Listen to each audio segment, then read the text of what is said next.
बिस्मिल्लाहिर्रहमानिर्रहीम, अस्सलाम वालेकुम। मैं हूं शाहिद सकलैन और आप देख रहे हैं मेरा यूट्यूब चैनल। आज 12 अप्रैल है और आज दिन है मंगल का। आज की इस वीडियो में हम बात करेंगे इस्लामाबाद के मैरियट होटल में आपसे कुछ देर पहले थोड़ी जो देर हुई है उसमें अफ्तारी से पहले और अफ्तारी के बाद जो है एक वाक़या पेश आया और उसमें ये है कि नूर आलम ख़ान ये मुनहरिफ रुकन है लोटा और जिसने अपना ज़ाहिरी बात है पार्टी तब्दील की थी, तहरीक इंसाफ से जो है वो चला गया था और इन्होंने फ्लोर क्रॉसिंग की है। उसने एक जो है वो बुज़ुर्ग शहरी के साथ मैरियट होटल में अफ्तार के वक्त जो है इन्होंने बदतमीज़ी की है, तशद्दुद किया है। और इस तशद्दुद में सिर्फ नूर आलम नहीं था, उसमें मुस्तफ़ा नवाज़ खोखर, नदीम अफजल चंद, उसमें शेख वक़ास अकरम और फैसल करीम कुंडी, ये सारे लोग नज़र आ रहे थे। ये मामला क्या था, असल में हुआ क्या है, इसके ऊपर मुख्तलिफ मौक़िफ़ आ रहा है। मेरी कुछ बात हुई है वहाँ पे जो लोग मौजूद थे, होटल स्टाफ से भी और वहाँ पे जो लोग मौजूद थे उनसे, क्योंकि उनमें एक दो मेरे दोस्त भी मौजूद थे, तो उन्होंने क्या बताया है और इन लोगों का क्या मौक़िफ़ है और असल वाक़या क्या है, ये सारी तफसील आज की इस वीडियो में आपके सामने रखूँगा। अब तक की जो सूरत हाल सामने आई है उसमें एक तो नूर आलम ने जो है एक दरख्वास्त दिया थाना सेक्रेटरीट में और उसमें उसने मौक़िफ़ अख्तियार किया है कि जी अपने दोस्तों के साथ अफ्तार पर मौजूद था, मैं मैरियट होटल में बैठा हुआ था, दोस्तों में यही लोग शामिल थे जिनके मैं आपको नाम ले चुका हूँ। और अफ्तार के वक्त जो है नामालूम शख्स जो है वो आया और उसने गालम गलोच शुरू कर दी। ये वही नूर आलम है जिसके हवाले से एक और मैरियट की वीडियो जो है होटल की पहले भी एक वायरल हुई थी, जिसमें एक शख्स ने से जो है कहा था कि जी आप ने किस तरह बेचा है अपने आप को, क्या लोटे हैं, आप पेशावर आएंगे। वो आपने वीडियो देखी होगी। तो ये वही नूर आलम है। ये उस वक्त से लेकर जब से ये मामला है तब से ये मैरियट होटल में ही मौजूद है और मैरियट होटल बैठते होते हैं। बहरहाल जी नूर आलम का ये कहना है कि नामालूम शख्स ने गालम गलोच की, हमने समझाने की कोशिश की तो उसने मज़ीद गालम गलोच की और जिसके ऊपर ये सारा मामला हुआ है। ये है नूर आलम का मौक़िफ़ उस दरख्वास्त में। लेकिन मुस्तफ़ा नवाज़ खोखर और नदीम अफजल चंद ने जो बात बताई वो इससे थोड़ी मुख्तलिफ है और जो वो लोग वहाँ पर मौजूद थे जिनसे मेरी बात हुई है वो थोड़ी मुख्तलिफ है। मैं आगे चल के नूर आलम की आपको एक और वीडियो भी दिखाऊँगा, उस वीडियो को देखिएगा। उस वीडियो को देख के आपको अंदाज़ा हो जाएगा कि ये लोग किस तरह फ्रस्ट्रेशन का शिकार हुए हैं कि ये लोग हर किसी को यही समझ रहे हैं कि शायद वो पीटीआई का वर्कर है। ज़रूरी नहीं होता कि जो शख्स आप पे तनकीद कर रहा हो, आपका क्वेश्चन कर रहा हो, वो पीटीआई का वर्कर हो, ये ज़रूरी बिल्कुल भी नहीं होता। क्योंकि ज़ाहिरी बात है आपने एक ऐसा एक्शन किया है कि उसका रिएक्शन तो आना है। आप बाहर निकलेंगे तो लोग आपसे बात करेंगे, तो उसका ये मतलब नहीं है कि आप लोगों पर तशद्दुद शुरू कर दें। गाली गलोच कोई नहीं कर रहा, किसी ने गाली नहीं की और शख्स ने भी नहीं की थी जिस पर आपने तशद्दुद किया, उसका सर फाड़ा है आपने, उस पर आपने तशद्दुद किया, उसने कोई गाली नहीं दी थी। उसने जो कुछ कहा था आगे चल के आपको बताता हूँ। नूर आलम की एक और वीडियो भी आपको दिखाता हूँ जिसमें हमारे एक सहाफ़ी दोस्त जब उन्होंने कौमी असम्बली में उससे सवाल किया तो उसे भी ये कहने लग गया कि आप पीटीआई के वर्कर हैं, आप रिपोर्टर नहीं हैं। तो ज़ाहिर है जब कोई सवाल करता है तो फिर ऐसा ही नज़र आता है। बहरहाल नूर आलम ने ये कहा, नदीम अफजल चंद साहब जो है उन्होंने आसमा शिराज़ी के प्रोग्राम में बैठ के बाकायदा तौर पर आसमा ने उनके साथ प्रोग्राम किया। आसमा ने उनसे पूछा कि जी क्या हुआ था, तो उन्होंने बताया कि जी हम अफ्तारी कर रहे थे। अफ्तारी करते हुए अफ्तारी से पहले एक शख्स आया, उसने नूर आलम को पश्तो में कोई बात की। अफ्तार से पहले का वक्त था तो वो चला गया। तो नूर आलम ने साहब ने पूछा कि क्या कह रहा था, क्योंकि हम वहाँ पर पंजाबी थे, हमें पश्तो समझ नहीं आती, जिनमें हम लोग मुस्तफ़ा नवाज़ खोखर, फैसल करीम कुंडी और ये लोग मौजूद थे।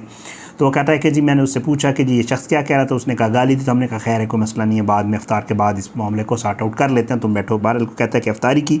अफ्तारी के बाद जो है जब हम लोग गए और हमने उस शख्स को कहा कि जी आपने गलती की है, मुस्तफ़ा नवाज़ को करने का आपको माफ़ी मांगनी चाहिए इस नूर आलम से, तो उसने मज़ीद गाली दी और उसके बाद ये सारा मामला हुआ। ये है जनाब नदीम अफजल चंद साहब का मौक़िफ़। अजमल जामी साहब ने उनसे पूछा है ट्विटर के ऊपर कि ये बड़ी अफसोस की बात है, तो उन्होंने कहा जामी साहब कोई आपकी माँ बहन को गाली दे, अफ्तार के बाद हमने उससे कहा कि माजरत की, फिर वो लड़ाई के लिए लपका, तो उसके बाद ये रद्द-ए-अमल आया। लेकिन एक चीज़ जो नदीम अफजल चंद ने बड़ी गलत लिखी है, मेरे भाई भी हैं, मेरा उनसे जो है जान पहचान, ज़ाहिरी बात है हमारा शोबा ऐसे है कि मुलाकात भी होती रहती है। तो उन्होंने कहा कि आसिफ गफ़ूर के कुत्ते तोरों जितनी तो माओं और बहनों को इज़्ज़त दे दो, गाली मर्दों को देनी चाहिए ना कि औरतों को। अब इसमें आसिफ गफ़ूर का कुत्ता और ये चीज़ें कहाँ से आ गई, आई डोंट नो, पता नहीं, ये नदीम भाई से पूछूंगा, वो पता नहीं इस हवाले से क्या कहते हैं। फिर उसके बाद मुस्तफ़ा नवाज़ खोखर ने भी इसके ऊपर अपना मौक़िफ़ दिया है, वो भी आपको बता देता हूँ। आगे चल के आपको वीडियो दिखाऊंगा, आपने वो ज़रूर देखनी है कि नूर आलम से जब हमारे साफ़ी दोस्त ने सवाल किया तो उसने आगे से क्या कहा। मुस्तफ़ा नवाज़ खोखर कहते हैं कि जी मकामी होटल में फैमिली मेम्बर्स के साथ अफ्तारी कर रहा था और जो है एक साहब ने गंदी गालियाँ दी और कप उठा कर मारा, जिसके बाद रद्द-ए-अमल आया। उम्मीद करता हूँ आइंदा कोई ऐसी हरकत नहीं करेगा। यह मुस्तफ़ा नवाज़। अब वहाँ जो लोग मौजूद थे उन्होंने क्या बताया, वहाँ जो लोग मौजूद थे उन्होंने कहा कोई गाली नहीं दी। वहाँ पे हुआ ये कि ये जिस तरह बाहर निकलते हैं, खाने वगैरह खाते हैं, मैरियट होटल में बैठे हुए थे यही लोग, तो एक बुज़ुर्ग शहरी आए ज़ाहिरी बात है उन्होंने आकर कहा कि नूर आलम को कि लोटे मुझे ये बताओ कि तुमने पाकिस्तान को कितने पैसों में बेचा है, तुम मुनहरिफ हुए हो, तुमने ज़मीर फ़रोशी की है, तुमने अपनी पार्टी छोड़ी है, तुमने फ्लोर क्रॉसिंग की है, ये बताओ कि कितने पैसों में बेचा है। और उसके बाद ये सारा मामला शुरू हुआ। उसके बाद जो है वो जो है शख्स जो है वो उसकी वीडियो में भी आप देख सकते हैं कि उसने एक कप उछाला है इनकी तरफ, लेकिन फिर इन्होंने बाकायदा मुस्तफ़ा नवाज़ खोखर ने भी मारा है उसको, नूर आलम ने भी मारा है, और फिर उसके बाद उस शहरी के ऊपर तशद्दुद किया गया है बाकायदा तौर पर।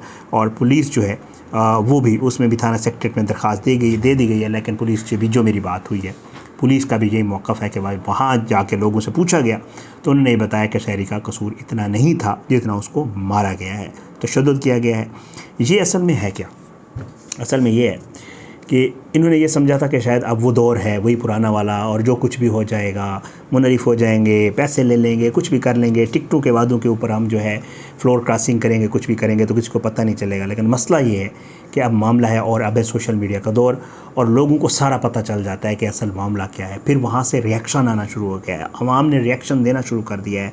हलकों में तो प्रोटेस्ट हो रहे हैं, सो हो रहे हैं, जहाँ भी नज़र आते हैं मिलते हैं, लोग कहना शुरू कर देते हैं लोटे हो, मुनहरिफ हो, क्यों बेचे अपने आप को। तो ये फ्रस्ट्रेशन है बहुत ज़्यादा, ज़ाहिर है बाहर निकलना मुश्किल हो गया। अभी तो ये लोग यहाँ इस्लामाबाद में बड़ी सेफ़ सिक्योर, मतलब मैं अभी भी, मेरा दोस्त कोई मुझसे बात कर रहा था, मुझे कह रहा था यार मैरियट होटल बड़ी सिक्योर जगह है, वहाँ पे आप मतलब वैसे जाते हैं तो बड़ी एंट्री में, आप लोग भी जा चुके होंगे यकीनन। तो मसला होता है ये लोग वहाँ बैठते हैं, अगर वहाँ पर लोग इनको नहीं छोड़ रहे तो जब ये हलकों में जाएंगे, अवाम को फेस करेंगे, वोट मांगने जाएंगे, तो फिर इन लोगों का क्या हाल होगा, लोग इनके साथ क्या, लोगों का रिएक्शन होगा। तो मेरा ये ख़्याल है, मेरी ये मतलब मेरा ये कहना भी है, और मैं ये समझता भी हूँ कि इनको इस तरह रिएक्ट नहीं करना चाहिए था। लोगों की रद्द-ए-अमल है, वो आएगा, वो गाली तो कोई नहीं दे रहा, वो आपको मुनहरिफ, लोटा जो भी कह रहा है, इस तरह की चीज़ें, ये गाली नहीं है। आप मुनहरिफ हुए हैं, और मुनहरिफ होना ज़ाहिर बात है, हकीकत भी है। लोटा क्रेसी या लोटा जो है ये हमारी सियासत में बड़ा आम सा वर्ड है, और ये हमेशा से इस्तेमाल होता है, और पहले लोग होते भी रहे हैं और लोग उनको कहते भी थे कि ये लोटे हैं। तो ये मेरा ख्याल से इतनी कोई बड़ी गाली नहीं है कि आप किसी के ऊपर तशद्दुद करना शुरू कर दें। हाँ, ये आपको ज़रूर पता चल गया है कि आप लोगों की हुकूमत आ गई है, अब आप लोग कुछ भी करेंगे तो उसके ऊपर कोई कार्रवाई नहीं होगी, और आप जो कुछ करते फिरें तो वो सारा कुछ ठीक होगा। तो ये एक वजह हो सकती है इस तरह के रिएक्शन की, क्योंकि लोटा या मुनहरिफ या ज़मीर फ़रोश या ये चीज़ें पहले भी नूर आलम को कही गई थी मैरियट होटल में, लेकिन इसने बड़े आराम से बैठ के ये सारी चीज़ें की थी। उसको जवाब भी दिया था उस शख्स को, या तो इसको ये नज़र आया कि कमज़ोर सा बुजुर्ग सा आदमी है, इसलिए इसको मार पीट करनी चाहिए, ताकि जैसे मुस्तफ़ा नवाज़ को करने लिखा कि उम्मीद करता हूँ आइंदा इसकी हरकत कोई नहीं करेगा, ताकि दूसरों को सबक मिल जाए और आइंदा ये बाहर निकले तो इनको। लेकिन ये ऐसा नहीं हो सकता, ये रिएक्शन आएगा और आपको फेस भी करना पड़ेगा, लेकिन बदतमीज़ी किसी से भी नहीं होनी चाहिए। मुस्तफ़ा ने लिखा मैं फैमिली के साथ था, अगर वो फैमिली के साथ था तो गाली नहीं देनी चाहिए, उसका बिल्कुल कोई उसकी वो है ही नहीं। लेकिन नूर आलम के साथ फैमिली नहीं थी, ये फैज़ल करीम कुंडी और ये लोग थे, मुस्तफ़ा नवाज़ खोखर और शेख वक़ास अकरम वगैरह ये सारे। तो उसने अगर आके आपसे पूछा था तो आप उसे जवाब दे देते, उसे बताते कि जी मैंने कुछ नहीं लिया, और मेरा ज़मीर गवारा नहीं कर रहा था इमरान खान के साथ रहना, और मैंने चला गया हूँ दूसरी तरफ, तो इसमें कोई हर्ज नहीं थी। अब मैं आपको दिखाता हूँ, हमारे एक सहाफ़ी दोस्त ने जो है वो सवाल किया है नूर आलम से कि जी आप कौन सी जमात से इलेक्शन लड़ेंगे, तो इन्हें क्या जवाब दिया। इसी जवाब से आपको इल्म हो जाएगा कि ये लोग किस माइंड सेट में हैं और किस फ्रस्ट्रेशन का शिकार हैं। हर किसी को पीटीआई का वर्कर समझते हैं।